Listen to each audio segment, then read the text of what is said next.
Ето как пристигат част от продуктите при нас. Това е телешко с срок на годност до 18.05.2027.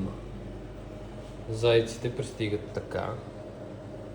Замразени от Испания.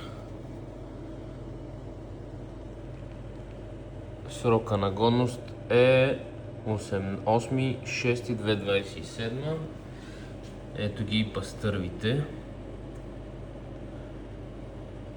19.02.2028. Почистени, замразени, разбира се. Така и един куп документи, стокови разписки от началото на годината, които се пазят и се следят от агенцията по храните, когато ни дойдат на проверка. Всичко при нас е годно за човешка консумация.